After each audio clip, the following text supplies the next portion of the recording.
তাহলে কি বললাম, কার্বন 1 থেকে শুরু করে 4 পর্যন্ত গ্যাসীয়, কার্বন সংখ্যা 5 থেকে শুরু করে 15 পর্যন্ত, এটা কিন্তু 15 পর্যন্ত তরল, আর 16 পর থেকে যতগুলো কার্বন নিয়ে অ্যালকেন হবে সবগুলাই কিন্তু কঠিন হবে। ঠিক আছে, তাহলে আমাদের রাইট অ্যান্সার কোনটা হবে, বলছে কোনটি বা কয়টি অ্যালকেন সদস্য গ্যাসীয়, মানে 4টি, এই যে 1 থেকে 4, 4টি কি হবে, গ্যাসীয় হবে। 1 2 3 4, 3টা 2টা, কয়টা হলো, 3টা 1টা 4টা 2টা 6টা, এই 6টা হচ্ছে আমাদের এইটার গাঠনিক সংকেতটা। এখন ঘটনা কি হয়, ঘটনা হয় হচ্ছে এই জায়গা থেকে, এই জায়গা থেকে একটা বন্ড ভেঙে যায়। আমি একটু ব্যাখ্যা করে বোঝাচ্ছি, বন্ড ভেঙে যায়। বন্ড ভেঙে গেলে নর্মালি কি হয় দেখো, CH3, যখন এটা তো আছেই, CH তো আছেই, তাইলে এখানে হবে কি CH, এর সাথে একটা OH বসে যাবে, দুইটা OH ছিল না, একটা OH বসে যাবে। ঠিক আছে, বসে গেল। এইখানে একটা বন্ড ভেঙে যাবে, একটা বন্ড ভেঙে গেল। এইখানে OH দুইটা আছে, তাইলে CH2, এই যে বন্ড একটা ভেঙে গেল, ওই ভাঙা অংশে আর একটা OH এসে বসে যাবে। ঠিক আছে, এখন দেখো এইটা কোথায় আছে, এটা কোথায় আছে দেখো, মিলে দেখো, এ দেখো এই যেটা CH3 CH3 CH CH OH, তারপরে CH2OH CH2OH। ঠিক আছে, তার মানে রাইট অ্যান্সার হচ্ছে আমাদের। আসসালামু আলাইকুম এভরিওয়ান, আশা করি তোমরা সবাই ভালো আছো। তোমাদের কিন্তু আগামীকালকে কেমিস্ট্রি এক্সাম। গত 3 দিনে আমি কিন্তু অনেকগুলো প্লেলিস্ট তোমাদের দিয়ে দিচ্ছি, আশা করি তোমরা প্রত্যেকটা ক্লাস দেখছো। আজকে মূলত আমি তোমাদেরকে অর্গানিক কেমিস্ট্রি, অর্থাৎ যেটাকে তোমরা বলো চ্যাপ্টার 11, অনেক স্টুডেন্ট কিন্তু মেসেজ করছো যে স্যার আমাদের অর্গানিক কেমিস্ট্রিতে অনেক সমস্যা আছে, এমসিকিউ ধরতে পারি না, রিয়াকশনগুলোকে ধরতে পারি না। সো এই ব্যাপারে আমি টোটাল আজকে ক্লাসের মধ্যে ডিসকাশন করে দেবো। এখানে আমি তোমাদেরকে ইম্পর্টেন্ট এমসিকিউগুলো দেখাবো এবং এই এমসিকিউগুলো ভেঙে ভেঙে দেখানোর চেষ্টা করব, যাতে করে তোমাদের সিকিউতেও অনেক বেশি হেল্পফুল হয়। ওকে চলো, সো আমরা বেশি দেরি করব না, আমরা মূল ক্লাসে চলে যাই। প্রথমত হচ্ছে আমরা দেখতেছি এখানে প্রথম কোশ্চেন হচ্ছে ন্যাপথালিনের অণুতে কতটি দুর্বল বন্ধন রয়েছে। দুর্বল বন্ধন কোথায়, ন্যাপথালিন। তাহলে তোমাকে প্রথমে জানতে হবে যে হ্যাঁ ন্যাপথালিন দেখতে কেমন, এটাকে জানতে হবে। সো দেখো ন্যাপথালিন দেখতে একটু এরকম হয়, তার শেপটা একটু এরকম হয়, বেনজিন বলয়ের মতো হয়, ঘরবাড়ি আর কি। ঠিক আছে, এটা হচ্ছে আমাদের ন্যাপথালিন। সো আমরা এখানে কি করতে পারি, আমরা এখানে হচ্ছে দুইটা করে বন্ড দিতে পারি। সো দেখো এটা হচ্ছে মূলত ন্যাপথালিন। এখন আসো ন্যাপথালিনে কয়টা বন্ড আছে, ডাবল বন্ড, ডাবল বন্ড আছে 1টা 2টা 3টা 4টা 5টা, এই 5টা হচ্ছে ডাবল বন্ড আছে। তাহলে আমরা জানি প্রত্যেকটা ডাবল বন্ডে একটা পাই থাকে, একটা সিগমা থাকে। পাই বন্ধন যেটা, এটা হচ্ছে আমাদের দুর্বল বন্ধন। পাই বন্ধনটা কি ভাইয়া, দুর্বল বন্ধন। আর সিগমাটা কি, সিগমাটা হচ্ছে আমাদের শক্তিশালী, শক্তিশালী কি বন্ধন। ঠিক আছে, তাহলে খেয়াল করো এখানে আমাদের দুইটা কি 5টা ডাবল বন্ড আছে, তার মানে আমাদের 5টা দুর্বল বন্ধন আছে, 5টা শক্তিশালী বন্ধন আছে। তাহলে রাইট অ্যান্সার কোনটা হবে ভাইয়া, রাইট অ্যান্সার হচ্ছে এই যে এইটা, 5টা কি আছে শক্তিশালী বন্ধন আছে, 5টা দুর্বল বন্ধন আছে। যদি তোমাকে এখানে প্রশ্ন করতো যে এখানে কতটি শক্তিশালী বন্ধন পাওয়া যায়, তাহলে কিন্তু সংখ্যা 5ই হইতো। ঠিক আছে, এই জন্য মাথায় রাখতে হবে কিন্তু জিনিসটা। আচ্ছা এরপরে আসো আমরা পরের প্রশ্নে চলে যাই। পরের প্রশ্ন বলছে ফরমালিনে কত ভাগ পানি থাকে, পানি কত ভাগ থাকে, এটা মুখস্থ করে নিবা। ফরমালিনে হচ্ছে 60% পানি থাকে, এবং আরেকটা ইনফরমেশন লিখে নাও, এটা হচ্ছে 40% HCHO থাকে। ঠিক আছে, দুইটা ইনফরমেশন একটু ইম্পর্টেন্ট তোমাদের জন্য, এমসিকিউতে কিন্তু আসতে পারে। 60% পানি আর হচ্ছে 40% হচ্ছে HCHO। ওকে, আচ্ছা এরপরের প্রশ্নে যাই চলো। দেখো খুব ইম্পর্টেন্ট প্রশ্ন কিন্তু এটা। এখানে বলছে যে তোমার ক্যালসিয়াম কার্বন, তোমার কার্বনেট এর সাথে H2O এর সাথে বিক্রিয়া করে উৎপন্ন করছে একটা এ যৌগ এবং হচ্ছে ক্যালসিয়াম হাইড্রোক্সাইড। ওকে, সো আমাকে প্রথমে এখান থেকে বের করতে হবে এ যৌগ, বুঝতেই পারতেছো। প্রশ্ন কি বলছে, প্রশ্নে বলছে যে এ যৌগ হতে প্রস্তুত করা যায় কোনগুলা, একটা পিভিসি, একটা ইথানল, একটা টেট্রা ব্রোমো ইথেন। সো আমরা তিনটাই দেখবো যে প্রস্তুত করা যায় কি যায় না। সো এই এমসিকিউটা তোমাদের জন্য কিন্তু সিকিউটা ইম্পর্টেন্ট, কজ এখানে আমরা 3টা রিয়াকশন দেখবো কিন্তু। ওকে, আচ্ছা সো প্রথমে চলো আমরা বের করি যে এই জিনিসটা আসলে কি, এটা কি। এটা হচ্ছে দেখো এখান থেকে কিন্তু তোমাদের বুঝতে সমস্যা হয়, এটাই কিন্তু আমরা বোঝো না যে এইখান থেকে এটা কি উৎপন্ন হবে। এটা কিন্তু এখান থেকে বোঝা যাচ্ছে, যেমন ধরো আমি যদি বলি ক্যালসিয়াম এইটা মূলত হচ্ছে পানি ভেঙে গেছে, এইচ প্লাস হয়ে গেছে, প্লাস ওইচ মাইনাস হয়ে গেছে, তাই তো। ক্যালসিয়াম সে ধরছে হচ্ছে এই ওএইচ মাইনাস কে, ধরে সে কি করছে, ক্যালসিয়াম হাইড্রোক্সাইড তৈরি করে ফেলছে। এটা তো আমরা বুঝছি, সহজ ব্যাপার। এরপরে আসো, এই যে কার্বন দুইটা আছে না, এই দুইটা কার্বন কিন্তু এখানে বসবে, কার্বন দুইটা এখানে বসবে। এখন আসো এখানে এইচ প্লাস কয়টা আছে, এখানে এইচ প্লাসও কিন্তু দুইটা আছে। তার মানে একটা হাইড্রোজেন এইখানে এসে বসবে, আর একটা হাইড্রোজেন এখানে এসে বসবে। কার্বনের হাত কয়টা, কার্বনের হাত হচ্ছে 4টা। তাহলে দুইটা হাতে এই কার্বনের এক হাতে হাইড্রোজেন বসছে, এক হাত এইটা, এই কার্বনের এক হাতে হাইড্রোজেন বসছে, এক হাত এইটা, ঠিক আছে, এই যে এইটা। এখন আসো তাহলে এই কার্বনের হাত ফাঁকা আছে কয়টা, দুইটা। সো দুইটা হাত দিয়ে দেয়, এই কার্বন দুইটা হাত ফাঁকা আছে। তার মানে কি হলো ঘটনা, ঘটনা হলো এখানে সি, তারপরে H, triple bond C H. এটার নাম কি, এটার নাম হচ্ছে আমাদের কি অ্যালকাইল মূলক না, অ্যালকাইন মূলক, ইথাইন, ইথাইন, ঠিক আছে, ইথাইন হয়ে গেছে। তার মানে আমরা বুঝলাম এটা হচ্ছে ইথাইন। ইথাইনটা কেমন দেখা যায়, C H triple bond C H, ঠিক আছে, ইথাইন হয়ে গেছে। এখন আসলে ইথাইন থেকে আমরা পিভিসি বের করতে পারি কিনা। এখন ভাই পিভিসি জিনিসটা কি, তোমাদের সিলেবাস বহির্ভূত। পিভিসি হচ্ছে একটা কি পলিমার, দেখি আমরা তারপরে উৎপন্ন হয় কিনা। যেমন ধরো যদি এক নাম্বারটা আমরা দেখি, তাহলে আমরা লিখবো C H triple bond C H, okay. এর সাথে HCl এর বিক্রিয়া হয়, বিক্রিয়া হয়ে তৈরি করে কি, তৈরি করে হচ্ছে একটা বন্ড ভেঙে যাবে, ভালো মতো বোঝো, একটা বন্ড ভেঙে যাবে, এখানে হয়ে যাবে হচ্ছে তোমার CH2 ডাবল বন্ড। কেন, একটা বন্ড ভেঙে গেছে, ওই বন্ডে এই হাইড্রোজেন এসে বসছে, ঠিক আছে, এই জায়গায় এসে বসছে CH2 ডাবল বন্ড। আর এই জায়গাতে CH ক্লোরিন বসে যাবে, এই যে ক্লোরিন ছিল না, এটা কি হয়েছে, এখানে এসে বসে গেছে। বোঝা গেছে ঘটনা। আচ্ছা, এরপরে আসো, পরে যখন আরেকটা রিয়াকশন হয়, সেকেন্ড স্টেপ, তখন কি হয়, তখন হচ্ছে আরেকটা বন্ধন এখানে ভেঙে যায়, CH2 এইটা ঠিকই থাকে, সিঙ্গেল হয়ে যায়, তারপরে CHCl এরকম হয়। এটা হচ্ছে আমি N দিয়ে দিই, মানে N সংখ্যক এই যৌগ যখন একত্র হয় তখন তাকে আমরা বলি হচ্ছে পিভিসি, ঠিক আছে।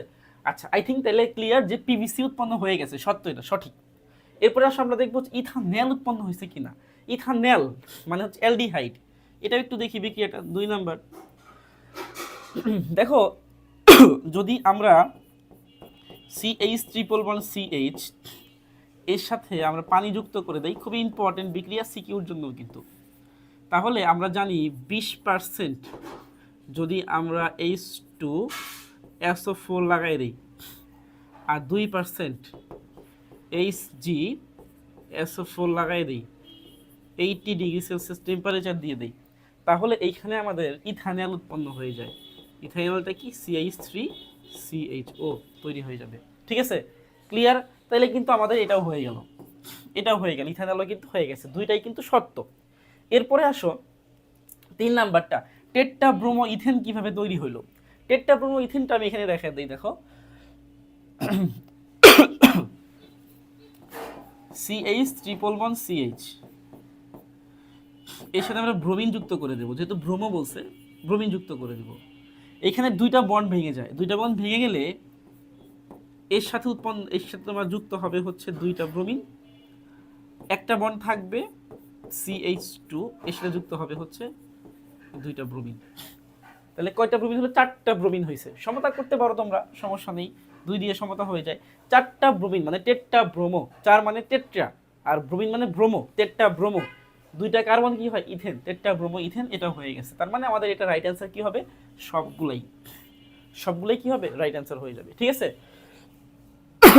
এরপরে আসো, অ্যালকিনের সাধারণ সংকেত কোনটা। অ্যালকিন খুবই সহজ, আমরা জানি অ্যালকিনের হচ্ছে এইটা হচ্ছে সাধারণ সংকেত CnH2n, তাই না, একদম বেসিক পড়া। এটা কি CnH2n+2, এটা হচ্ছে অ্যালকেনের, এটা হচ্ছে আমাদের অ্যালকেন, ওকে। এইটা কি CnH2n+1, এটা হচ্ছে আমাদের অ্যালকাইল মূলক, কাইলমূলক, একটু মুখস্থ রাখবা, কারণ তোমাকে যে অ্যালকিনি দেবে এমন কোনো কিন্তু কথা না, তোমাকে কিন্তু যে কোনোটাই কিন্তু দিতে পারে, তাই তো। আর এইটা কি দেখো, দুইটা বাদ দিয়ে দিছে, তার মানে এইটাকে আমরা বলি হচ্ছে অ্যালকাইন। অ্যালকাইন, ঠিক আছে। এইগুলো তোমরা 9-10-এ অনেক পড়ছো আর কি, সাধারণ সংকেতগুলা। ওকে, আই থিঙ্ক ক্লিয়ার। এর পরের প্রশ্নে যাই চলো। এখানে বলছে পরের প্রশ্নে CH3C, তারপরে CH3 যৌগটির নাম কি? নামকরণ খুবই সহজ। দেখো নামকরণ করলে কি হবে, আমি যদি এটাকে 1 নাম্বার কার্বন ধরি, এটাকে 2 নাম্বার কার্বন ধরি, এটাকে 3 নাম্বার কার্বন ধরি, এটাকে 4 নাম্বার কার্বন ধরি, 4টা কার্বন আছে, 4টা কার্বন আছে, বুঝো। তার মানে কি হবে, বিউট। আমরা জানি কার্বনের সংখ্যা 4 হলে কি হয়, বিউট। এটা কি আছে, ট্রিপল বন্ড প্লাস আইন, তাহলে কি হলো, বিউটাইন। বিউটাইন, ঠিক আছে, এখানে লিখে দেই, এটা হবে কি, বিউটাইন, ঠিক আছে। কার্বন কয় নাম্বার, মানে এই যে ট্রিপল বন্ডটা কয় নাম্বার কার্বনে আছে, 2 নাম্বার কার্বনে ট্রিপল বন্ড আছে, তার মানে হবে বিউটাইন 2। বিউটাইন 2 এখানে আছে, বিউটাইন 2, এই যে বিউটাইন 2, ঠিক আছে। সো এরকম ভাবে কিন্তু আমাদের চিন্তা করতে হবে। তুমি চাইলে পাশ থেকেও গুনতে পারো, স্যার এখানে পাশ থেকে গুনলে কি হবে, এই পাশ থেকে গুনলে দেখো কার্বন, এই যে ট্রিপল বন্ডটা 2 নাম্বার কার্বনের মধ্যে পড়ে গেছে। তুমি যে পাশ থেকেই গুনো মাঝখানে পড়ে গেছে, তো 2 নাম্বার কার্বনেই পড়বে, বুঝতে পারছো। আচ্ছা পরের প্রশ্নে যাই চলো আমরা। পরের প্রশ্নে কি বলছে দেখো, পরের প্রশ্নে বলছে যে স্বাভাবিক অবস্থায় কতটি বা কয়টি অ্যালকেন সদস্য গ্যাসীয় থাকে। স্বাভাবিক অবস্থায় কয়টি অ্যালকেন সদস্যগুলা গ্যাসীয় থাকে, একটু মাথায় রাখতে হবে। এটা একটু বেসিক দিয়ে তোমাদের দেখো, বেসিকটা হচ্ছে কার্বন 1 থেকে শুরু করে 4, এইটা হচ্ছে আমার কি থাকে, গ্যাসীয় থাকে। 1 থেকে শুরু করে 4, অর্থাৎ কার্বন সংখ্যা, কার্বন 1 থেকে কার্বন 4, এটা গ্যাসীয় থাকে, অর্থাৎ তুমি বলতে পারো বিউটেন পর্যন্ত, ঠিক আছে। তারপরে কার্বন 5 থেকে কার্বন 15, এটা হচ্ছে তোমার তরল থাকে, তরল, পানি তরল থাকে। আর কার্বন 16 এরপর থেকে যা আসবে সবগুলা কঠিন, ঠিক আছে। এই বেসিকটা একটু মাথায় রাখবা, এই 3টা বেসিক মাথায় রাখবা, তাহলে কিন্তু এখান থেকে যে কোনো এমসিকিউ আসলে পারবা, ঠিক আছে। তাহলে কি বললাম, কার্বন 1 থেকে শুরু করে 4 পর্যন্ত গ্যাসীয়, কার্বন সংখ্যা 5 থেকে শুরু করে 15 পর্যন্ত, এটা কিন্তু 15 পর্যন্ত তরল, আর 16 পর থেকে যতগুলো কার্বন নিয়ে অ্যালকেন হবে সবগুলাই কিন্তু কঠিন হবে, ঠিক আছে। তাহলে আমাদের রাইট অ্যান্সার কোনটা হবে, বলছে কোনটি বা কয়টি অ্যালকেন সদস্য গ্যাসীয়, মানে 4টি, এই যে 1 থেকে 4, 4টি কি হবে, গ্যাসীয় হবে, 1 2 3 4, অর্থাৎ তোমার হচ্ছে মিথেন, ইথেন, প্রোপেন, বিউটেন, ঠিক আছে, 4টা গ্যাসীয় হবে আর কি। এরপরে আসো, এখানে বলছে C3H6, এটা হচ্ছে আমাদের এ, ফাইন, সমস্যা নাই, প্লাস H2O, তারপরে হচ্ছে তোমার এইখানে জার্মান অক্সিজেন দেওয়া আছে, প্রভাবক দেওয়া আছে হচ্ছে KOH, পটাশিয়াম পারম্যাঙ্গানেট, এখানে একটা X উৎপন্ন হয়। এখন বলছে যে এই যে X উৎপন্ন হয়েছে এখানে একটা, সো X পদার্থটি সংকেত কোনটা, এক্স পদার্থ সংকেত কোনটা, এটাও কিন্তু সিকিউর জন্য খুব বেশি ইম্পর্টেন্ট রিয়াকশন। কি হবে দেখো, একটু রিয়াকশন করে দেখি আমরা, কি বলছে এখানে, C3H6 plus H2O plus German oxygen, কি হবে ঘটনা এইখানে। নর্মালি কি হয় দেখো, আমি একদম প্র্যাকটিক্যালি তো দেখানো সম্ভব না ল্যাবে ছাড়া, এটা এখান থেকে দেখো বোঝা যায় কিনা, খুব সুন্দর করে কিন্তু বোঝা যায়। মানে আমাদের সমস্যাটা হচ্ছে কি, আমরা এই বিক্রিয়কগুলো দেখে উৎপাদটা কি হবে গেস করতে পারি না। সো দেখো এইখানে আমাদের C3H6 আছে, H2O প্লাস O আছে, তার মানে এইখান থেকে একটু নর্মাল চিন্তা করো, এই দুইটা মিলে তুমি 2টা OH কে বের করে নিয়ে আসো, 2টা OH কে কি করো, 2টা OH কে বের করে নিয়ে আসো, 2টা OH কে, ঠিক আছে। আচ্ছা এরপরে আসো, এই যে এখান থেকে C3H6, এইখান থেকে মূলত আমরা কি লিখতে পারি, আমরা লিখতে পারি হচ্ছে যে কার্বন যেটা আছে 3 কার্বন না, 3 কার্বন, এখানে হচ্ছে আমাদের, তাহলে কি হচ্ছে, এখানে হচ্ছে আমাদের 3, বুঝো, আর এইখানে হচ্ছে আমাদের কত, 3, 6টা হয়ে গেছে। 6 যেহেতু বলছে, তার মানে এইখানে কি হয়েছে, এটা আমাদের কি, এটা হচ্ছে আমাদের অ্যালকিন, তাই না, অ্যালকিন। তাহলে অ্যালকিনের রিয়াকশনটা, ধরো আমি যদি এইখানে একটা কাজ করি, এইখানে একটা কাজ করি, সেটা হচ্ছে এখানে 1 দিয়ে দেই আর এখানে 2 দিয়ে দেই, তাহলে কিন্তু হয়ে গেছে। দেখো 3টা 2টা কয়টা হলো, 3টা একটা 4টা 2টা 6টা, এই 6টা হচ্ছে আমাদের এইটার গাঠনিক সংকেতটা। এখন ঘটনা কি হয়, ঘটনা হয় হচ্ছে এই জায়গা থেকে, এই জায়গা থেকে একটা বন্ড ভেঙে যায়। আমি একটু ব্যাখ্যা করে বোঝাচ্ছি, বন্ড ভেঙে যায়। বন্ড ভেঙে গেলে নর্মালি কি হয় দেখো, CH3, যখন এটা তো আছেই, CH তো আছেই, তাইলে এখানে হবে কি CH, এর সাথে একটা OH বসে যাবে, দুইটা OH ছিল না, একটা OH বসে যাবে, ঠিক আছে, বসে গেল। এইখানে একটা বন্ড ভেঙে যাবে, একটা বন্ড ভেঙে গেল, এইখানে OH দুইটা আছে, তাইলে CH2, এই যে বন্ড একটা ভেঙে গেল, ওই ভাঙা অংশে আর একটা OH এসে বসে যাবে, ঠিক আছে। এখন দেখো এইটা কোথায় আছে, এটা কোথায় আছে, দেখো মিলে দেখো, এ দেখো এই যেটা CH3 CH3 CH CH OH, তারপরে CH2OH CH2OH, ঠিক আছে। তার মানে রাইট অ্যান্সার হচ্ছে আমাদের এটা। বুঝছো জিনিসটা, একটু ভেঙে দেখো, বের করে ফেলছি, ক্লিয়ার। সো একটু ভেঙে ভেঙে বের করা শিখতে হবে, তাহলে কিন্তু এরকম তোমার রিয়াকশনগুলা সিকিউতেও কিন্তু আসতে পারে, সিকিউর জন্য কিন্তু ইম্পর্টেন্ট, ঠিক আছে। আচ্ছা, আই থিঙ্ক এটা বুঝতে পারছো। এরপরে প্রশ্নে চলো যাই। এখানে বলছে যে MCQ8 বলছে প্রোপিন যৌগের জন্য প্রযোজ্য কোনগুলা, একটা হচ্ছে এর স্থূল সংকেত CH2, এটা আমরা একটু দেখি এটা ঠিক আছে কিনা। স্থূল সংকেত CH2, তো নরমালি দেখো প্রোপিন কার্বন সংখ্যা কত, মানে হচ্ছে কার্বন হচ্ছে তোমার 3টা, প্রোপিন, তাহলে এইখানে হচ্ছে আমাদের হবে 3, এইখানে হচ্ছে আমাদের H, এইখানে হচ্ছে আমাদের H2, ধরো আমি এখানে ডাবল দিয়ে দিলাম, বা এটাকে একবার এইভাবে লিখে যায় যে C3H6, তাই না, প্রোপিন। এখন এর স্থূল সংকেতের কথা বলছে CH2, তো খেয়াল করো এখান থেকে যদি আমি এটাকে তোমার কেটে দেই 3 দুগুণা 6, তাহলে এইখানে কি হয় CH2 হয়ে যায়, তো 3 দুগুণা 6 কাটা যায়, তাইলে আমার এটা কিন্তু ঠিক আছে, তাই না, ঠিক আছে, কিন্তু আমার CH2 কিন্তু আমার হয় সংকেত। তারপরে C3H8 অপেক্ষা কম সক্রিয়, এটা একটু মুখস্থ রাখবা, C3H8 অপেক্ষা হচ্ছে বেশি সক্রিয় হবে, কম সক্রিয় হবে না, তার মানে এটা কিন্তু হবে না, এটা হবে না। এখন C3H8 কি, এটা আমাদের হচ্ছে অ্যালকেন, এটা আমাদের অ্যালকেন, অ্যালকেনের থেকে তোমার কি হয়, অ্যালকিনটা বেশি সক্রিয় হয়, কম সক্রিয় হয় না, ঠিক আছে। এই জন্য কিন্তু এটা রাইট অ্যান্সার হবে না। তাইলে বুঝতেই পারতেছো, এইটা হইছে, এইটা হয় নাই, এটা তো অটো হবে, এটা তো অটো হবে, যেহেতু সব জায়গায় কি আছে, অপশন দুইটাই আছে, তার মানে অপশন হচ্ছে 1 আর 3। তারপরেও এটা আমি দেখাই দেই যে তুমি শতকরা সংযুতি বলছে 85.71%, এটা হয় কিনা। সো এটা আমরা একটু দেখি, 85.71%। সো আমরা জানি CH3 মানে C3H6 এর আণবিক সংকেত ভর কত, আসলে আণবিক ভর হচ্ছে 12 × 3 36 প্লাস হচ্ছে 6 প্লাস 6 কত হচ্ছে 42 কার্বনের বলছে, জাস্ট কার্বনেরটা বের করো, তাইলে আমরা উপরে লিখবো হচ্ছে কার্বনের 36, নিচে হচ্ছে 42 ইন্টু হচ্ছে 100%। সো ক্যালকুলেট করো, একটু ক্যালকুলেট করলেই কিন্তু আমাদের এই রিয়াকশনটা বা এই ম্যাথটা কিন্তু হয়ে যাবে। একটু ক্যালকুলেট করি, দাঁড়াও, ক্যালকুলেটর বের করে নিলাম।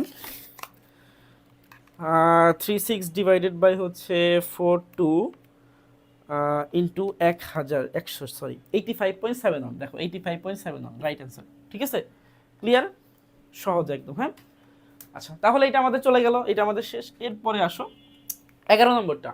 এখানে কি বলছে, অ্যালডিহাইডের কার্যকরী মূলক কোনটা, আমরা জানি অ্যালডিহাইডের কার্যকরী মূলক হচ্ছে CHO, অ্যালডিহাইড, এটা হচ্ছে তোমার কিটোন, CO মানে হচ্ছে কিটোন, এটা মনে রাখবা, এটা হচ্ছে কিটোন, এটা কি কার্বক্সিলিক অ্যাসিড, এটা হচ্ছে অ্যালকোহল, তাই না, এগুলা কিন্তু আমাদের কাছে কমন, আমরা জানি এগুলা। আচ্ছা, এরপরে চলো, এরপরে বলছে কোনটি অসম্পৃক্ত ফ্যাটি অ্যাসিড, অসম্পৃক্ত ফ্যাটি অ্যাসিড, সম্পৃক্ত না, অসম্পৃক্ত। সো অসম্পৃক্ত ফ্যাটি অ্যাসিডকে আমরা মূলত এই যে কার্বনিক যে অ্যাসিডটা আছে এটাকে আমরা বলি অসম্পৃক্ত ফ্যাটি অ্যাসিড। এর সংকেতটা কি হয়, এর সংকেতটা হচ্ছে H2CO3, H2 মনে হয় না, অনলি এইচ হয়, একটু চেক দিয়ে দিই, হ্যাঁ অনলি এইচ হবে মনে হয় এটা। আচ্ছা, কার্বনিক অ্যাসিড কি আমাদের অসম্পৃক্ত ফ্যাটি অ্যাসিড। ওকে, এরপরে আসো এই যে স্টিয়ারিক অ্যাসিড যেটা, এইটা সংকেত হচ্ছে লিখে রাখো C17H35, তারপরে COOH। ঠিক আছে, স্টিয়ারিক অ্যাসিড সংকেতগুলো একটু লিখে রাখো। অলিক অ্যাসিড হচ্ছে সেম C17H33COOH। আর সাইট্রিক অ্যাসিড যেটা, এটা CHO লিখবা, এটা হচ্ছে তোমার 6, এটা হচ্ছে 8, এটা হচ্ছে 7। ঠিক আছে, এইভাবে আমরা কিন্তু এই যে এই অ্যাসিডের যে সংকেতগুলো লিখে রাখতে পারি। ঠিক আছে, আসতে পারে পরীক্ষাতে, খুব বেশি ইম্পর্টেন্ট কিন্তু জিনিসগুলো। এরপরে আসো আমরা দেখবো পরেরটা, বলছে সাধারণ তাপমাত্রায় কোনটি তরল। সাধারণ তাপমাত্রায় তরল কোনটা? দেখো, সাধারণ তাপমাত্রায় তরল হচ্ছে মূলত আমাদের এই জায়গায় এখানে আমাদের দেখতে হবে অ্যালকিন কোনটা আছে। অ্যালকিন সাধারণ তাপমাত্রায় তরল, এটা হচ্ছে আমাদের এই যে C6H কত হবে, H14। আমরা কই দেখছিলাম এটা, কই দেখছিলাম বলো তো? আমরা কিন্তু একটু আগে দেখছিলাম যে কার্বন 1 থেকে 5, এটা কি হয়, গ্যাস। কার্বন 5 না 4, ভুল হয়েছে, 5 থেকে কার্বন হচ্ছে 15, এটা কি 5 থেকে 15, এটা হচ্ছে আমাদের লিকুইড তরল। ঠিক আছে, আর কার্বন 16 যেটা, এটা কি, এটা হচ্ছে আমাদের কি হবে, এটা কঠিন সলিড। ওকে, তো দেখো তাহলে আমাদের কার্বন 2 এটা তরল, এটা গ্যাস, এটা গ্যাস। 4 এটাও গ্যাস। 20 এটা কি, এটা সলিড। দুইটা গ্যাস, এটা সলিড। তাইলে আমাদের এখানে তরল, তরল কোনটা হবে, কার্বন 6, কারণ যে 5 থেকে শুরু করে 15। ঠিক আছে, এটা হচ্ছে আমাদের কি হবে, এটা আমাদের লিকুইড হবে, তরল হবে। বুঝতে পারছো, একদম সহজ। দেখো এই তিনটা মনে রাখতে পারলে কিন্তু অনেকগুলোই কমন আসার সম্ভাবনা আছে। ঠিক আছে, এরপরে আসো, এরপরে দেখি আমরা, বলছে অসম্পৃক্ততার পরীক্ষায় কোনটি ব্যবহার করা হয়।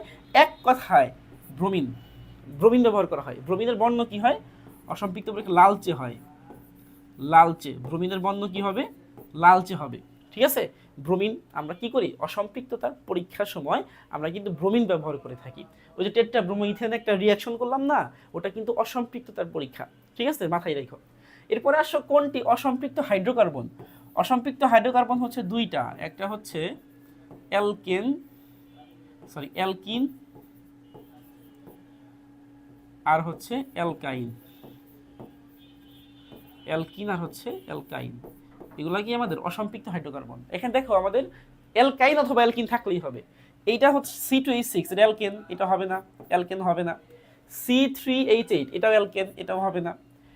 C4H3 এটাও অ্যালকেন, এটাও হবে না। এই যে এটা হচ্ছে অ্যালকিন, C3H6 CnH2n। ঠিক আছে, দেখো মিলে গেছে, অ্যালকিন এটা। তার মানে হচ্ছে আমরা বলতে পারবো 2 নম্বর অপশনটা হচ্ছে অসম্পৃক্ত। এখানে অ্যালকাইন হইলেও অসম্পৃক্ত হইতো। ঠিক আছে, আচ্ছা এরপরে চলো আরেকটা ইম্পর্টেন্ট এমসিকিউতে চলে আসছি আমরা। এখানে বলছে CaC ক্যালসিয়াম কার্বনেট, তারপর হচ্ছে পানি, এক্স বিক্রিয়া উৎপন্ন হয়েছে। এটা কিন্তু আমি করছিলাম। এক্সটা কি হয়েছিল, এক্সটা হয়েছিল হচ্ছে CH ট্রিপল বন্ড CH, এটা হয়েছিল, তাই না? আচ্ছা, সো এইখানে কি বলছে, এক্স যৌগটি কোনটা। তো এক্স যৌগ কোনটা হবে, দেখো কার্বন 2টা আছে, হাইড্রোজেন কয়টা আছে, 2টা আছে। তার মানে এই যে প্রথমটা, কার্বনের 2টা, হাইড্রোজেনও 2টা, তার মানে কি প্রথমটা হবে। বোঝা গেছে জিনিসটা, একদম সহজ, পানির মতো। এরপরে প্রশ্ন যাই, চলো 15 নম্বরটা। এখানে কি বলছে, এখানে আরেকটা যৌগ বিক্রিয়া দেওয়া আছে, এবং এই জায়গাতে খুব এটা ইম্পর্টেন্ট বিক্রিয়া তোমাদের জন্য, ডিকার্বক্সিলেশন বিক্রিয়া যেটা আর কি। আচ্ছা, এখানে এক্স যৌগ কোনটা এটা বের করতে বলছে। এক্স যৌগ, এই যে এক্স উৎপন্ন হয়েছে। সো দেখো এখান থেকেও কিন্তু আমরা স্মুথলি করতে পারি। এই যে সোডিয়াম, এই যে সোডিয়াম, এটা বিক্রিয়া করবে হচ্ছে Na2 হবে।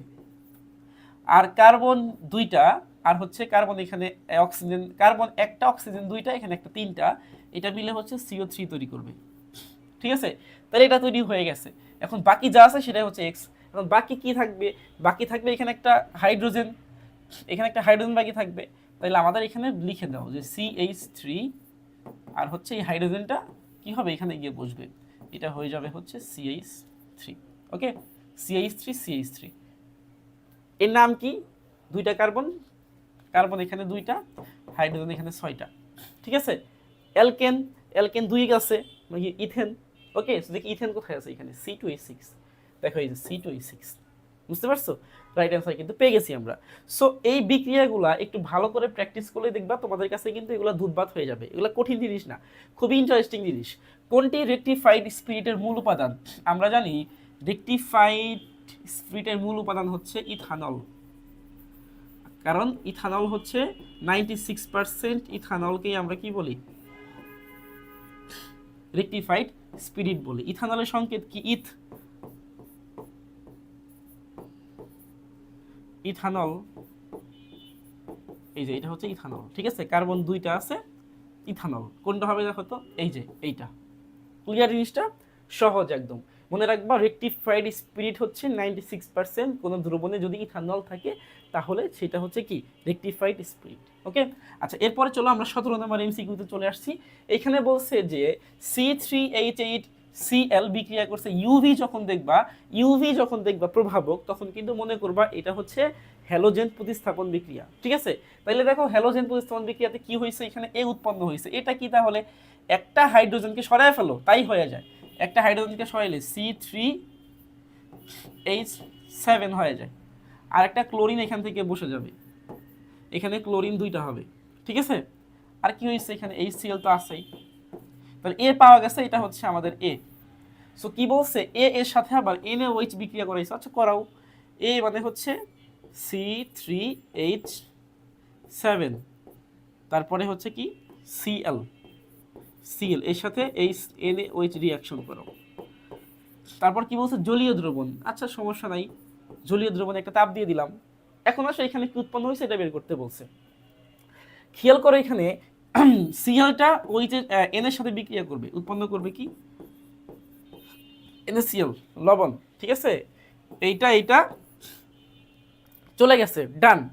এখন আছে কি তাহলে? এখানে আছে হচ্ছে C3H7OH, এইখানকার তোমার OH, এইখান থেকে আরেকটা হাইড্রোজেন বের হয়ে যাবে, তাইলে C3H6 হয়ে যাবে। যেটা বের হয়ে গেল হাইড্রোজেনটা এইখান থেকে, ওইটা হচ্ছে ওই OH এর সাথে বিক্রিয়া করবে, করে উৎপন্ন করবে হচ্ছে H2O, H2 উৎপন্ন করবে। ঠিক আছে, থাকে কি এটা C3H6, লিখে ফেলো C3H6। তার মানে আমার এইটাই হচ্ছে রাইট অ্যান্সার। আছে কোথায় এটা দেখো, C3H6 কত? এটা কি? কার্বন 3। কার্বন 3 মানে কি হয়? প্রোপ। আর হচ্ছে এটা অ্যালকেন, তাহলে প্রোপেন, না সরি অ্যালকিন, প্রোপিন আছে, এই যে দেখো, এই যে হচ্ছে প্রোপিন। বুঝছো? তো হয়ে গেছে রিঅ্যাকশন, একদম সহজ জিনিস, কঠিন কিছু না। এরপরে আসো 18 নম্বরটা, ব্রোমিন দ্রবণের বর্ণ কিরূপ হবে? ব্রোমিন দ্রবণের বর্ণ হচ্ছে, আমি একটু আগে বলছিলাম লালচে হয়। ঠিক আছে, মুখস্থ একদম লালচে হবে, ব্রোমিন দ্রবণের বর্ণটা লালচে হবে। এরপরে 19 নাম্বারটা, এখানে বলছে CH3CH2OH বিক্রিয়া উৎপন্ন করছে A আর হচ্ছে H2। দেখো এটাও কিন্তু খুব সহজ, খুবই সহজ জিনিস। এইখান থেকে আমাদের কি আছে, CH3CH2OH, তাই না? এখন যদি আমরা এটা ভাঙি তাহলে কি পাওয়া যাবে? CH3CH2 পজিটিভ হবে, আর OH যেটা, এটা হচ্ছে নেগেটিভ হবে, তাই না? আচ্ছা এরপরে এইখান থেকে আবার ভাঙো, এখান থেকে CH2, একটা হাইড্রোজেন এখান থেকে কি হয়ে যায়, এখান থেকে বের হয়ে যায়। বের হইলে কি হবে, একটা হাত ফাঁকা হয়ে যাবে, সো এই হাতটা এখানে বসে যাবে। ঠিক আছে, আগে একটা ছিল, একটা ফাঁকা হাত বসে গেছে, এইখানে হচ্ছে CH2। আর এই যে Hটা বের হয়ে গেল, H+, এইটা OH এর সাথে বিক্রিয়া করবে, করে উৎপন্ন করবে হচ্ছে H2O প্লাস। কি হবে প্লাস হচ্ছে এই যে এটা C2H কত, H4, C2H4। দেখো এটা কোথায় আছে, ও এটা হচ্ছে আমার বের হয়ে গেল C2H4। এখন এই C2H4টা আসলে কি? এটা হচ্ছে আমাদের অ্যালকিন। অ্যালকিনের সংকেত কি? অ্যালকিনের সংকেত হচ্ছে CnH2n। তো CnH2n কোথায় আছে দেখো, এই যে 1 নাম্বারটা CnH2n। বুঝতে পারছো? তাহলে রিঅ্যাকশন না করে তুমি কিন্তু এটা বের করতে পারবে না, রিঅ্যাকশন করতে হবে, দেন দেখতে হবে যে এটা আসলে কোন মৌল, মানে কোন সংকেতের তোমার বিক্রিয়াটা আসছে। এরপরে আমরা এখান থেকে রাইট অ্যান্সারটাকে বেছে নেব, ঠিক আছে। এরপরে আসো আমরা on of the last MCQ চলে আসছি। আমরা তোমাদেরকে 20টা এমসিকিউ দেখালাম। এই 20টা এমসিকিউ মোটামুটি আমি চেষ্টা করছি তোমাদের ক্রিটিক্যাল যে এমসিকিউগুলো আসতে পারে বা তোমাদের সিকিউতে হেল্প করতে পারে এরকম এমসিকিউ যেগুলো, সেইগুলো কিন্তু আমি চুজ করে মাত্র 20টা তোমাদেরকে সলিউশন করে দিলাম। ওকে, সো চলো আমরা লাস্টেরটা শুরু করি। তো কি বলছে এখানে, বলছে কোন যৌগটিকে অলিফিন বলা হয়। অলিফিন মনে রাখবা, অ্যালকিন যেগুলা, অ্যালকিনগুলাকে অলিফিন বলা হয়। অ্যালকিন কোথায় আছে? এটা অ্যালকাইন, এটা হবে না। অ্যালকিন, এটা অ্যালকেন, এটাও হবে না। এটা হচ্ছে অ্যালকিন, এটাও হবে না। এটা হচ্ছে অ্যালকিন। অ্যালকিনগুলোকে কি বলা হয় মনে রাখবা, অ্যালকিন। যত অ্যালকিন আছে সব অ্যালকিনগুলোকে আমরা কি বলি? অলিফিন বলি, ঠিক আছে। অ্যালকিন, এটা ক হবে, বুঝতে পারছো? সো এই হলো মোটামুটি আমাদের 20টা ইম্পর্টেন্ট এমসিকিউ। আশা করি তোমাদের ক্লাসটা খুব ভালো লাগছে। কমেন্ট করে জানাবা ক্লাসটা কেমন লাগছে, এবং যদি কোনো ক্লাসের মধ্যে বুঝতে সমস্যা হয় সেটাও কমেন্টে বলতে পারো, তাহলে আমি কমেন্টে রিপ্লাইয়ে তোমার সলিউশন দেওয়ার চেষ্টা করব। সো আশা করি কালকে এক্সামটা একদম ধোঁয়া দিবা, খুব ভালো এক্সাম দিবা। সবার জন্য দোয়া থাকবে। আগামী ক্লাসে ইনশাল্লাহ আবার দেখা হচ্ছে অন্য কোনো সাবজেক্টের অন্য কোনো টপিক নিয়ে। সেই পর্যন্ত তোমরা সবাই ভালো থাকবে। আসসালামু আলাইকুম।